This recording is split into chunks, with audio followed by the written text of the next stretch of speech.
Esse vídeo vai falar sobre a seção 4.2 do nosso livro. É uma seção que trata do tópico análise de funções, uma parte 2, especificamente sobre extremos relativos e também gráficos de polinômios. Então, no vídeo, eu vou estar vendo aí com vocês as principais definições, conceitos dessa seção e também resolvendo alguns exemplos. Para começar, sobre extremos relativos. A gente pode pensar sobre extremos relativos imaginando uma cadeia de montanhas com vales e morros, onde os extremos relativos dessa cadeia de montanhas vão ser características que a gente analisa localmente. Já os extremos absolutos, que vão ser vistos numa seção um pouquinho mais à frente, são características que são globais, que são analisadas a partir dos extremos relativos, numa comparação de todos os extremos relativos que a gente possua, o maior ou menor deles aí vai estar se tornando o extremo absoluto. Então, olhando para essa figura aqui a gente tem um vale que vai ser então um mínimo relativo aqui, né? Vai ser um mínimo relativo porque é uma característica que é verificada localmente. Mas globalmente vai ter um vale mais profundo, que vai ser então o que a gente chama de mínimo absoluto. De maneira similar para máximos relativos, então a gente tem um máximo relativo aqui, ó, né? É um morro máximo relativo. Ele tem essa característica de máximo naquela vizinhança ali, mas se a gente olhar a cadeia toda, vai existir um local onde a gente obtém um valor maior do que ele, né? Maior do que esse máximo relativo aqui, que vai ser o máximo absoluto. Então, por enquanto, nessa seção, a gente está, então, estudando relativos, né? Relativos, então, a gente tem que pensar que é uma característica local, né? A gente pode estar fazendo essa associação aqui. No livro a gente tem então justamente essa definição um pouquinho mais formal que vai falar justamente sobre a questão da vizinhança, né? É uma característica que se mantém numa vizinhança ou em torno de um valor x0. Vai ser dito que a função f tem um máximo relativo em x0 se numa vizinhança aí desse valor x0 o maior valor obtido para a função f vai ser justamente nesse valor. Qualquer outro x que a gente calcule a f não vai superar esse valor f de x0. Então, em x igual a x0, vai ser dito que a gente tem um máximo relativo. De maneira similar, nós poderíamos pensar em mínimo relativo, como sendo, né, a gente consegue obter o menor valor para f nesse x0 específico, né? Em torno desse valor, a gente não consegue obter um menor valor do que em f de x0.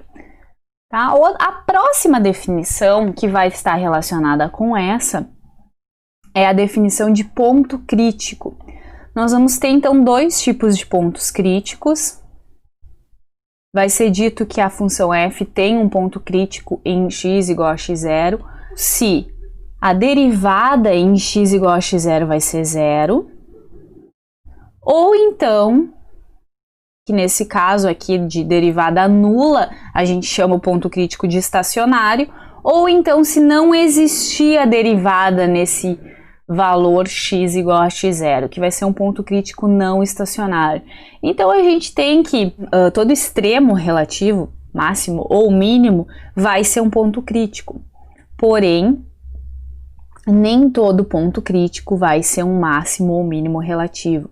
Então, na verdade, ponto crítico é a condição mínima aí que a gente tem para ter a chance de ser máximo ou mínimo, a condição necessária, porém não suficiente. Nós podemos colocar aqui, ó, né? É que todo extremo, que pode ser máximo ou mínimo, tá? Ele vai ser um ponto crítico. Vai ser um ponto crítico. Porém, nem todo ponto crítico vai ser extremo. Então, não implica que é extremo. Na verdade, a gente vai ter que pré-selecionar os candidatos a extremo a partir dos críticos, e aí a gente vai ter que ver alguns critérios aí para chegar à conclusão que, de fato, eles sejam extremos, sejam máximo ou mínimo. Então, por isso que é importante a gente saber achar os críticos, porque entre os críticos a gente vai localizar os extremos. Nesse gráfico aqui, então, a gente vê os dois tipos de pontos críticos que foram destacados nessa definição. Estacionários, que são os de derivada nula, onde a gente tem, né, esse ponto aqui, ó, em x igual a x1, é estacionário, derivada nula. Aqui também tem derivada nula, que também derivada nula, ou seja, inclinação da reta tangente sendo zero, né, uma reta tangente horizontal. Então aqui a gente poderia destacar, né, a característica que faz isso ser um ponto crítico estacionário, derivada igual a zero.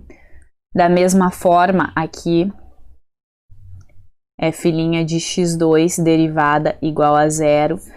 E aqui também, em x5, a gente tem um ponto crítico estacionário, derivada nula.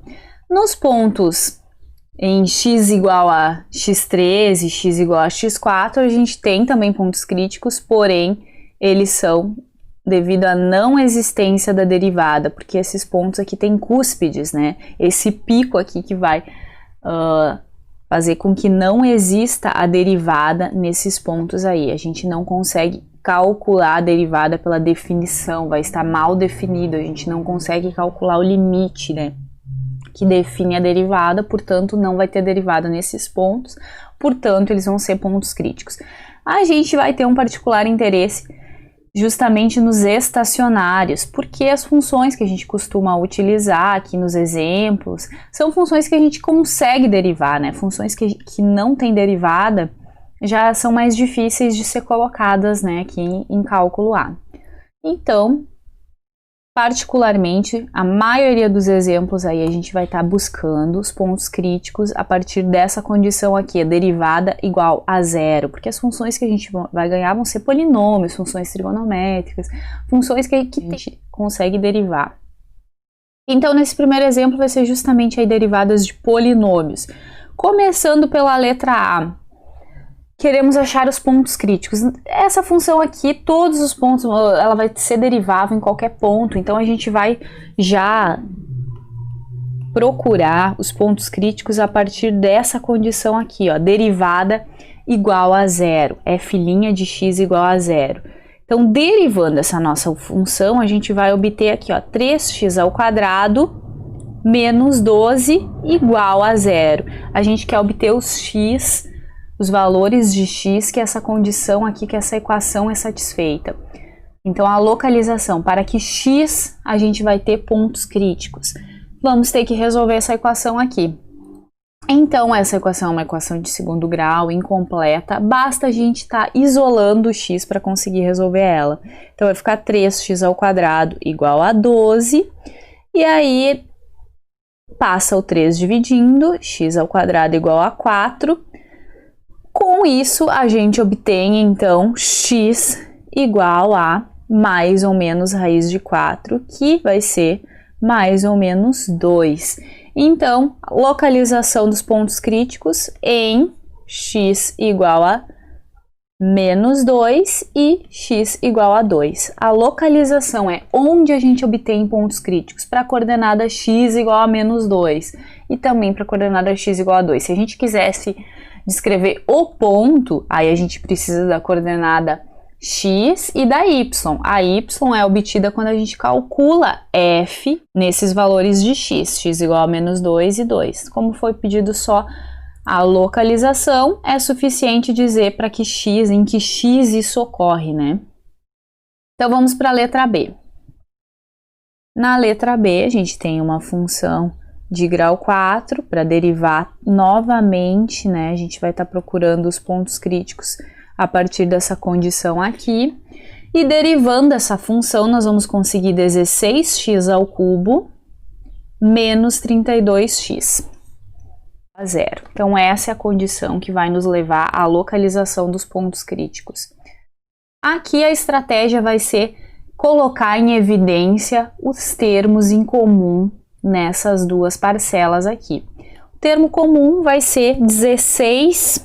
Se Se a gente colocar 16x em evidência, para voltar a ser 16x ao cubo, está faltando x ao quadrado.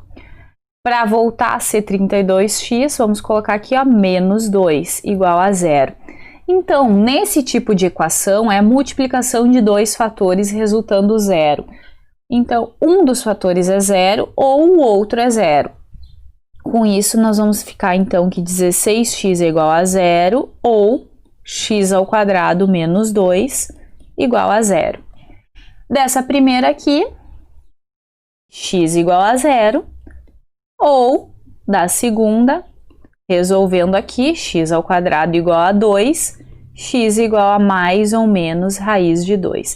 Então, tá aí, ó, localização dos pontos críticos. A nossa resposta aqui, ó, né? Teremos pontos críticos para todos esses valores de x aí.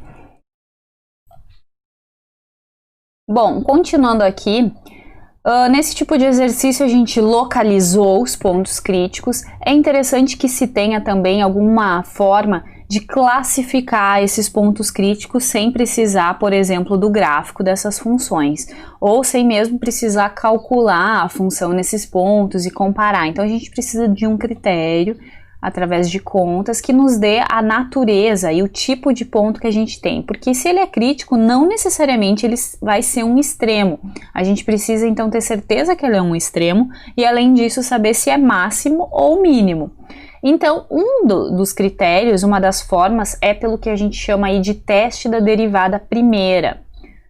Nesse teste a gente analisa, né, a derivada primeira, como o nome está falando, né? A gente parte de pontos críticos, então esse é um teste que se aplica nos valores de x em que a derivada não existe, ou então a derivada é igual a 0. A partir desses que a gente analisa, ela vai ter um extremo se a derivada trocar de sinal em torno desse ponto crítico. Então, numa primeira situação, aqui esse x0 aqui, ele é um ponto crítico, que pode ser de não existência de derivada ou então de derivada nula. Ele vai ser máximo se que a derivada antes desse valor, ela tem que ser positiva e depois desse valor ela tem que ser negativa. Então, como a gente já sabe, derivada positiva indica crescimento, significa que a função vai estar crescendo, aí ela vai atingir aquele valor crítico e depois a derivada vai decrescer. Então, nessa situação, a gente vai ter um máximo relativo.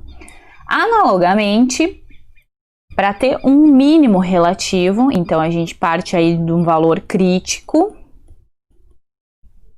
Antes desse valor crítico, a gente vai negativa, derivada negativa, e depois derivada positiva. Então, em ambas essas situações, a gente tem que ter uma troca do sinal da derivada, é a condição que esse teste da derivada impõe. Então, se trocar de negativo para positivo, decrescimento e depois crescimento, vai estar indicando que naquele valor a gente vai ter um mínimo relativo. Se não houver troca de sinal, ou seja, se a derivada tiver o mesmo sinal antes e depois de x0, então não tem extremo relativo. Então, para ter extremo, tem que ter troca de sinal da derivada. A gente pode olhar isso em situações gráficas, né? Por exemplo, esse primeiro aqui, ó, derivada positiva, crescimento antes do x0 e depois derivada negativa, decrescimento. E vendo aqui que o x0 é um valor crítico de derivada igual a 0, né? Então aqui nós podemos colocar essas informações. Aqui a filhinha desse x0 é igual a 0. Aqui a gente tem derivada positiva, aqui derivada negativa. Isso aqui vai nos dar um máximo relativo, né? Teste da derivada primeira. Aqui, ó, não existe a derivada. Não existe a derivada, ponto crítico. Aqui a gente tem que a derivada está crescendo e decrescendo. Isso vai nos dar um máximo relativo. Analogamente, a gente teria situações de mínimo, tanto de ponto crítico estacionário como não estacionário. Para ser mínimo, a gente tem que ter derivada negativa, decrescimento, e após derivada positiva, crescimento. Então, isso aqui vai nos dar um mínimo relativo. Né? Lembrando que aqui também, ponto crítico estacionário, derivada igual a zero. Analogamente para essa última situação que eu não vou colocar aqui no desenho.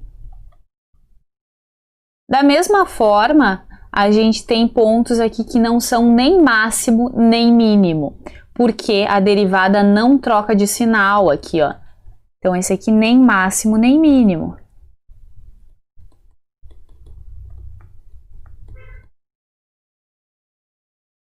Não é extremo, né? Não é extremo, porque derivada aqui, ó, derivada positiva, e aqui a derivada continua positiva. Derivada primeira negativa, derivada primeira continua negativa, né? Decrescendo, decrescendo. Aqui ela se torna nula, aqui também se torna nula, né? Mas não há uma troca de sinal da derivada primeira. Então, todos esses pontos aí não vão ser nem máximo e nem mínimo. E os dois gráficos aqui de baixo representam tangência vertical, ou seja, não existe a derivada nesses pontos aqui. E também não há troca de sinal, né? Não há troca de sinal da derivada primeira, então não vão ser nem máximo nem mínimo. Então, não existe f' de x0 e também não existe f' de x0. Tangência vertical. Então, esse é o teste da derivada primeira. Vai nos dizer que para ter máximo ou mínimo, extremos relativos, a gente tem que ter troca de sinal antes e depois de um ponto crítico. Eu gosto bastante do teste da derivada segunda. Eu considero que ele seja mais rápido, porque a gente não precisa fazer uma análise de sinal completa, né, da derivada primeira, antes e depois do ponto crítico. Nesse teste da derivada segunda, como o nome já diz, a gente vai ter que derivar duas vezes, mas não vai ser necessário analisar o sinal antes e depois da derivada segunda. Basta analisar o sinal no ponto crítico. Claro, a f tem que ser duas vezes diferenciável, né? Para poder derivar duas vezes. E nós vamos partir dessa condição aqui, ó. F' de x0 igual a zero, tá? Então, é um ponto crítico estacionário. A gente vai partir de pontos críticos de derivada nula. E aí a gente vai analisar unicamente o sinal da derivada segunda. Se o sinal da derivada segunda for positiva, a nossa conclusão é que em x igual a x0 a gente vai ter um mínimo relativo. Então, é meio que ao contrário. Se a derivada segunda for positiva, a gente vai ter um mínimo. E se a derivada segunda for negativa, a gente vai ter um máximo. Se a derivada segunda for igual a zero, então o teste se torna inconclusivo. A gente teria que analisar por outros meios, por exemplo, pelo teste da derivada primeira. Então, a gente tem essas três situações. Basicamente, é analisar o sinal da derivada segunda nos pontos críticos, que os pontos críticos são os candidatos a ser máximos ou mínimos, como eu coloquei anteriormente. Bom, então aqui nesse desenho, a gente está ilustrando justamente isso, né? Concavidade para baixo, a derivada segunda tem a ver com a concavidade, né? Vai nos estar indicando que naquele ponto a gente tem um máximo relativo. Então, o teste da derivada segunda é um ponto crítico estacionário, né? Derivada igual a zero naquele valor. E além disso, aqui, ó, concavidade para baixo. Aqui a nossa concavidade está para cima. Então, aqui a gente vai ter um mínimo relativo. Então, esse é o nosso teste da derivada segunda. Bom, então agora, como exemplo, vamos classificar os pontos críticos que a gente tinha localizado no exemplo anterior. Então, para relembrar, aqui na letra A, nós tínhamos críticos em x igual a 2 e x igual a menos 2. Vamos utilizar o teste da derivada segunda para verificar qual é a natureza desses pontos críticos. Então, derivando uma vez, conforme a gente já tinha feito, dava 3x² menos 12. Se nós derivarmos novamente, derivada segunda, vai dar 6x. Então, como é que a gente aplica esse teste da derivada segunda? A gente vai fazer nos críticos, né? Em x igual a 2, qual vai ser o sinal da derivada segunda? F duas linhas de 2 vai ser igual a 6 vezes 2, que vai ser 12. E aí a gente analisa o valor que resulta, não é tão importante. O mais importante é saber o sinal. Deu derivada segunda positiva, pensa na concavidade para cima, né? Pensa nesse desenho aqui, ó, derivada segunda positiva vai estar me indicando pelo teste da derivada segunda que em x igual a 2 a gente vai ter um mínimo relativo. Agora, em x igual a menos 2, vamos novamente lá na derivada segunda, que já foi calculada, e a gente substitui x igual a menos 2, que vai dar 6 vezes menos 2, que vai dar menos 12. Deu derivada segunda negativa. A conclusão pelo teste da derivada segunda é que em x igual a menos 2, nós vamos ter um máximo relativo. Agora, na letra B, a gente tinha críticos em x igual a 0, x igual a raiz de 2 e x igual a menos raiz de 2. A derivada primeira dessa função, que já tinha sido calculada para a gente achar os críticos, 16x ao cubo menos 32x. Nós podemos tanto... Então, essa é a derivada primeira. Nós podemos tanto analisar o sinal dessa derivada primeira, como a gente pode fazer o teste da derivada segunda. Pelos dois testes, a gente pode classificar esses pontos. Como nós já fizemos na letra A, utilizando o teste da derivada segunda, vamos usar o teste da derivada primeira aqui, ó. Então, a gente pode colocar em evidência o 16x, conforme a gente já tinha feito. Aqui vai ficar x ao quadrado menos 2. E aí, a gente pode analisar o sinal dessa derivada primeira, sinal da f'. Nessa reta aqui, a gente coloca justamente os valores aí que são de troca aí de sinal, os valores de particular interesse. Então, a gente tem o menos raiz de 2, nós temos o 0 e temos o raiz de 2. Esses são os valores críticos estacionários, onde a derivada deu 0. Nós queremos analisar o sinal dessa derivada entre esses valores, para ver se vai ter mudança de sinal da derivada, que é o que pelo teste da derivada primeira precisa ocorrer para que seja um extremo relativo. Então, vamos olhar o sinal aí da nossa função. Como foi colocado assim em termos de fatores, fica até mais fácil de analisar. Vamos começar por esse intervalo aqui, ó, de 0 até raiz de 2. Essa função aqui vai ser positiva, e de 0 até raiz de 2, a gente pode pensar ela aqui, ó, separadamente. O gráfico ficaria assim, ó. Onde que ele é positivo, né? Aqui tem raiz de 2, aqui menos raiz de 2. Ele vai ser positivo acima de raiz de 2. E entre raiz de 2 e raiz de 2, ele é negativo. Essa parábola aqui nos dá o sinal dessa parte aqui, x ao quadrado menos 2. Então, nesse intervalo de 0 a raiz de 2... x ao quadrado menos 2 vai ser negativo e 16x vai ser positivo. Negativo com positivo vai dar negativo. Então, aqui o nosso sinal, ele é negativo.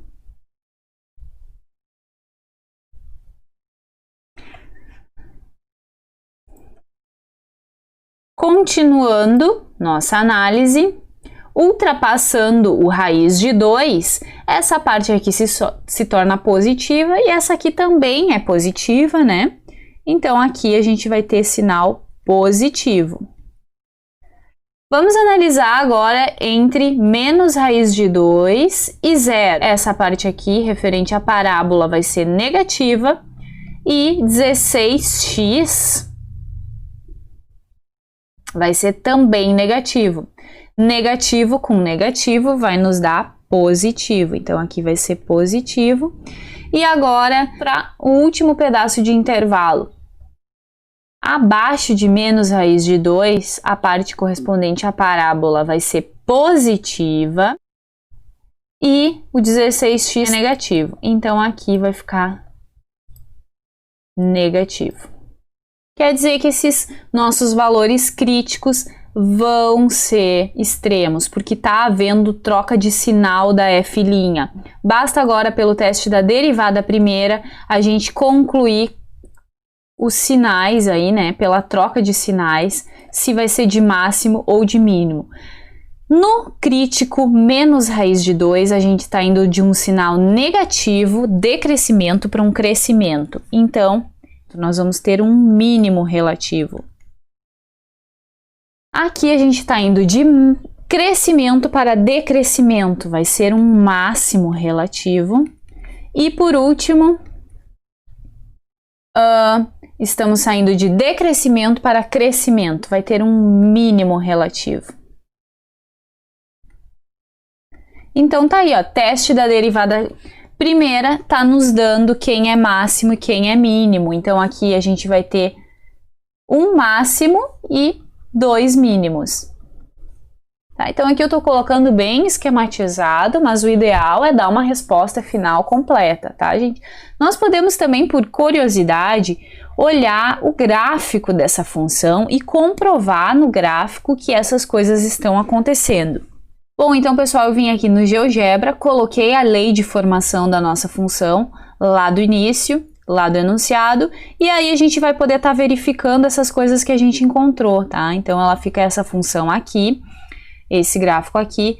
Aqui no x igual a 0, a gente tem esse pontinho aqui, ó, é um ponto de máximo, conforme a gente verificou pelo teste da derivada primeira, ela é um ponto crítico estacionário, reta tangente horizontal. E também nós temos 2 mínimos relativos nesses valores aqui, ó. Esses valores são os valores que a gente encontrou nas nossas contas, né? Que são menos raiz de 2 e mais raiz de 2, né? Algo próximo aí de 1,5. Raiz de 2 é 1,41 aproximadamente, né? A gente pode aqui no GeoGebra tá vendo também as coordenadas desse ponto, ó, ele tá dizendo que é um extremo, ó, 1,41, né, é o nosso raiz de 2. Vai ser um mínimo relativo em raiz de 2, outro mínimo relativo em menos raiz de 2. Então tá tudo dentro do que a gente esperava.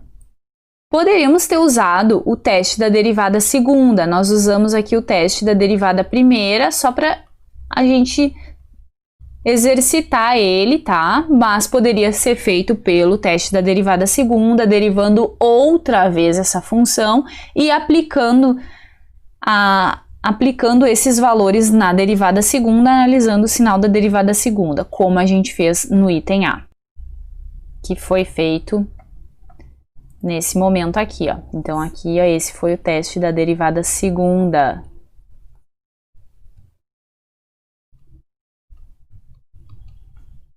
Vamos agora então para a reta final do vídeo, onde a gente vai ver um pouquinho de gráficos de polinômios através da resolução desse exemplo, onde está nos solicitado para esboçar o gráfico dessa função aqui, um polinômio de grau 3.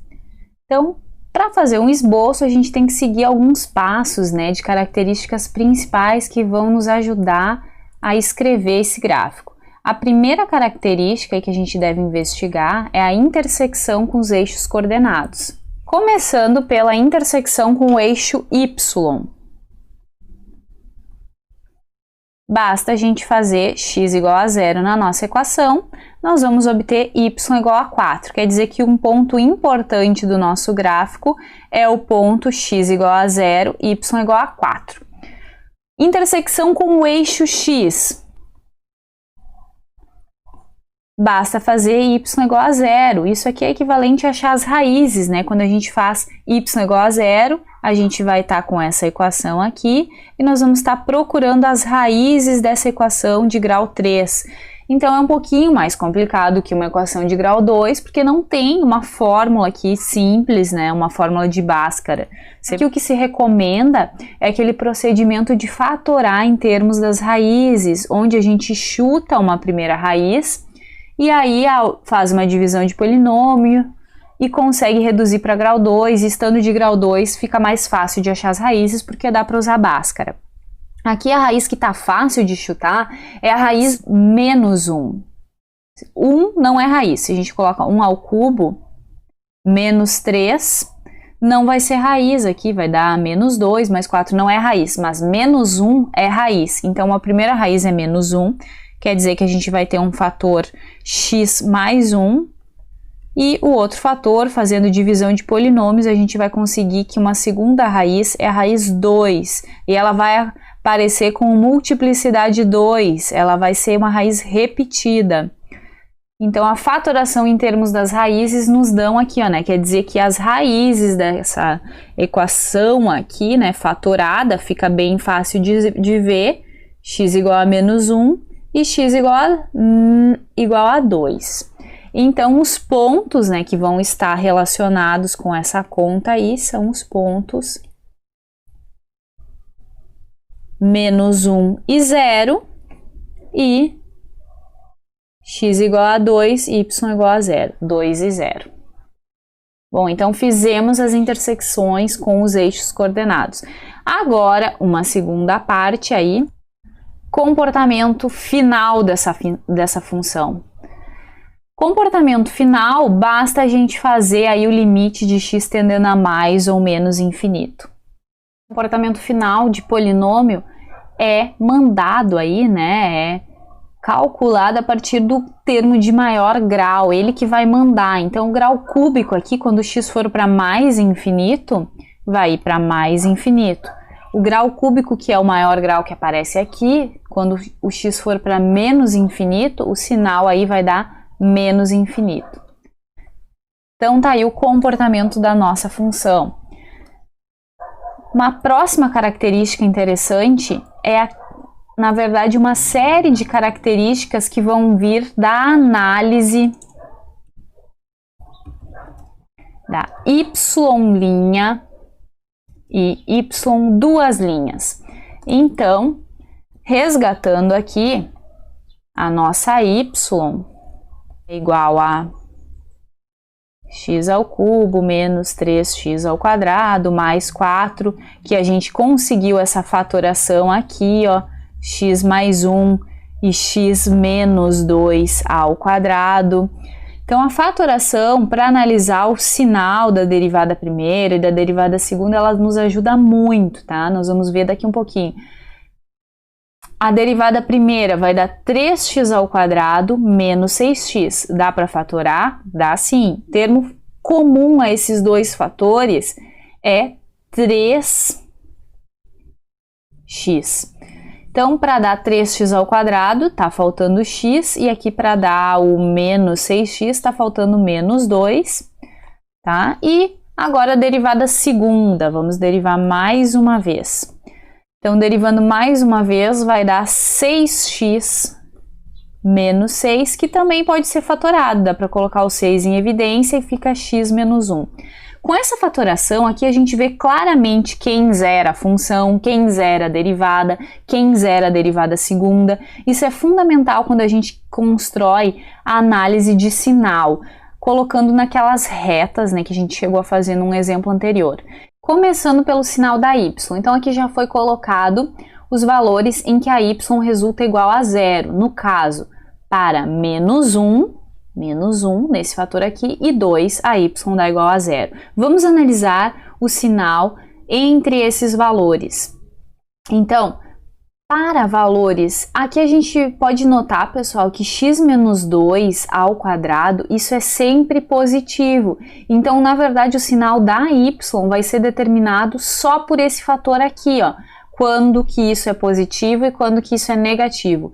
Isso é positivo para x maior do que menos 1. Nós podemos completar isso aqui, ó. Que aqui vai ser todo positivo para x maior do que menos 1. e vai ser negativo abaixo aí de x menor do que menos 1. Então, quer dizer que o gráfico da nossa função vai estar acima do eixo x quando o x for maior do que menos 1 e vai estar abaixo do eixo x quando o x for menor do que esse valor aqui. Vamos agora para o sinal da derivada primeira. O sinal da derivada primeira aí vai determinar o crescimento e decrescimento e também caracteriza aí ponto crítico, né?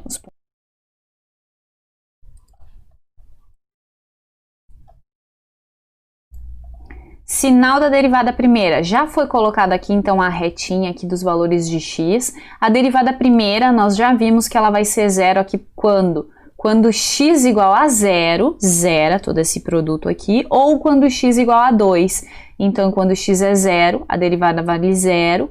Quando x é 2, a derivada também vale zero. Quer dizer que esses valores aqui são valores críticos. Em x igual a zero, em x igual a 2, a gente tem valores críticos da nossa y.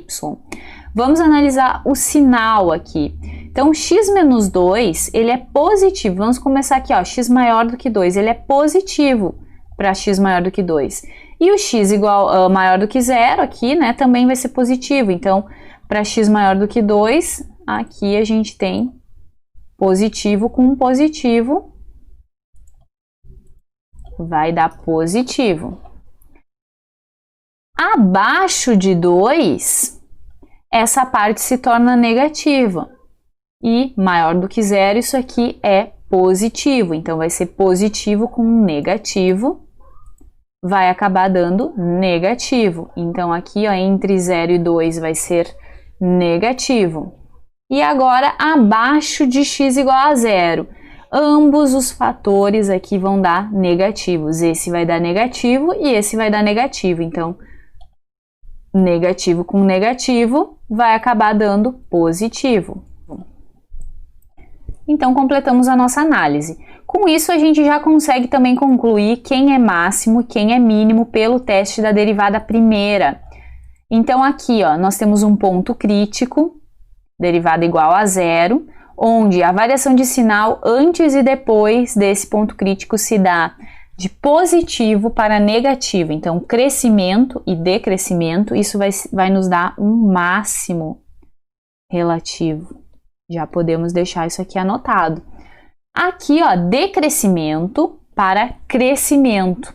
Essa alternância de sinal da derivada primeira nesse ponto crítico em x igual a 2. Então, isso vai nos dar um mínimo relativo. De derivada primeira, é isso. A análise da derivada segunda vai nos dar concavidade. Então, a nossa derivada segunda, fatorada aqui, está nos mostrando que mudança de concavidade vai acontecer aqui, para x igual a 1. A gente tem uma troca de sinal da derivada segunda. Vai estar determinado o sinal a partir dessa variação aqui, quando isso é positivo. Para x maior do que 1 vai ser positivo, para x menor do que 1 vai ser negativo. Então, tem uma troca de sinal da derivada segunda. Isso está nos indicando que esse ponto aqui, ó, em x igual a 1, a gente vai ter um ponto de inflexão da nossa função. Então, um ponto em que a derivada segunda é nula e, além disso, há uma troca de sinal aqui, ó, f2' menor do que zero e f2' maior do que zero, concavidade para baixo, concavidade para cima. Então, a gente conseguiu aí resgatar todas as características e estamos preparados para fazer um esboço desse gráfico. Podemos começar colocando os pontos principais desse gráfico aqui no plano XY. Então, começando aí pelas intersecções, a gente viu a intersecção com o eixo y, ponto 0 e 4. Então, quer dizer que a nossa função vai passar por esse ponto. Intersecções com o eixo x, a gente tem menos 1 e 0 e também 2 e 0. Então, após colocar esses pontos principais, nós podemos ir pela questão do crescimento e decrescimento dessa função. A gente sabe que a função é crescente aqui, ó, de menos infinito até zero, ela vai estar crescendo até atingir aquele aquele valor 4 ali que está relacionado com 0, 0 e 4 é um ponto de máximo, que a gente já verificou aqui que a gente vai ter um máximo relativo. Então a função vai estar crescendo. Além disso, o sinal, né, da y, ele está lá abaixo do eixo x para x menor do que menos, o y daria negativo. Eu vou pôr tracejadinho, indicando que é apenas um esboço negativo, e vai crescer até o 4. A partir do 4, a derivada vai estar decrescendo até o 2. Só que em x igual a 1, a gente já verificou que tem um ponto de mudança de concavidade, um ponto de inflexão. Então, a partir daqui, a gente vai ter que mudar a nossa concavidade, a nossa curvatura aqui, indicando uma concavidade para cima a partir do x igual a 1. Derivada decrescendo até o 2, a partir do 2 derivada vai crescer, então vai estar indo assim, ó, né? Concavidade para cima aqui no 1, isso aqui é um ponto de inflexão. Concavidade para cima, aqui a concavidade para baixo. E tá aí, ó, todas as informações que a gente apurou inicialmente estão colocadas nesse esboço e nós poderíamos confirmar com aqui um software plotando esse gráfico, né, um pouquinho mais rigorosamente, os pontinhos, aqueles principais que a gente tinha colocado, concavidade para cima, concavidade para baixo, ponto de inflexão aqui no x igual a 1, tá? Comportamento no infinito, mais infinito e menos infinito. Então, todo esse levantamento que a gente faz de estudos de sinal, comportamento final, tudo isso vai nos dar, então, uma ideia do gráfico da função, um esboço bem completo que se confirma se a gente utiliza algum software para plotar o gráfico. Com isso eu encerro o vídeo, pessoal. Bons estudos, fico à disposição para tirar as dúvidas de vocês, tanto nos comentários como nos fóruns de dúvidas, nos horários de atendimento.